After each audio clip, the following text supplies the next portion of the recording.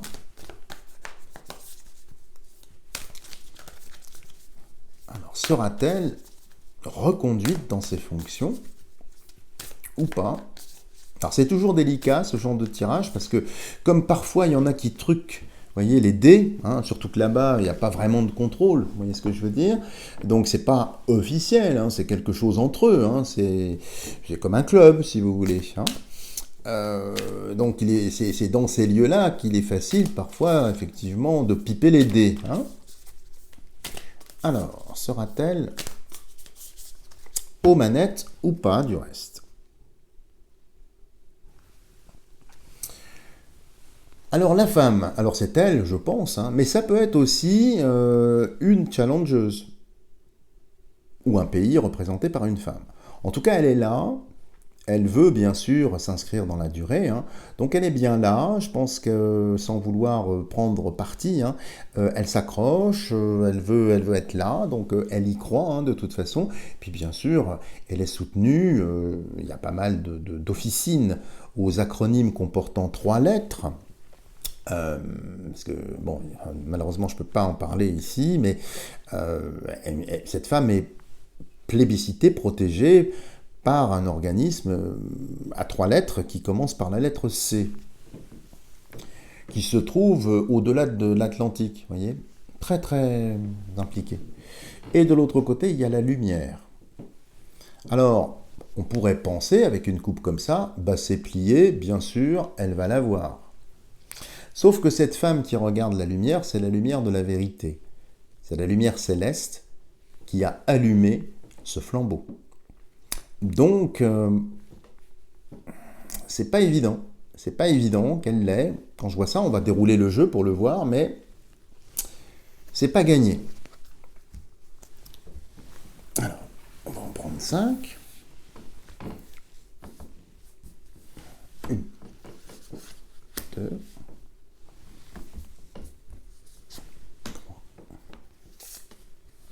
4.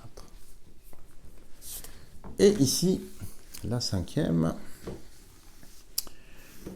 Là, on peut l'entendre de deux façons, si vous voulez, hein, cette coupe. Soit effectivement, elle est mise sous la lumière, elle est mise en avant, on la plébiscite. Du reste, une certaine presse, évidemment, ne s'en prive pas hein, de l'encenser. Hein. Mais on va voir. Alors, il y a ici le signe volatile qui tire Apollon. Alors, le signe ici, ça indique effectivement que les temps changent. C'est un signe qui apporte effectivement derrière lui, non pas Lohengrin, mais d'autres choses. Donc ici, si vous voulez, c'est pas spécialement positif pour elle. Parce qu'il y a eu une prise de conscience. Les personnes ont vu clair. Et puis, même parmi ceux qui siègent dans cette assemblée. Donc, il y a quand même ici, alors c'est doux en apparence, mais profond. C'est quand même un volatile proche d'Apollon. En face, il y a la rose en bouton.